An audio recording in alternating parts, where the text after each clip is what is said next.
selamat pagi. Salam jumpa kembali bersama saya di pesan penting pagi hari ini.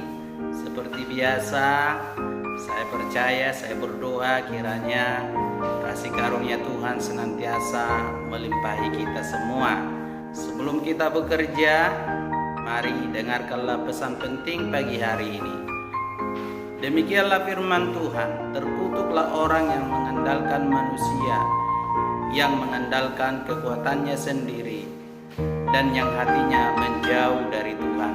Diberkatilah orang yang mengandalkan Tuhan, yang menaruh harapannya kepada Tuhan. Demikianlah pesan penting bagi kita semua. Kiranya Tuhan memberkati. Shalom.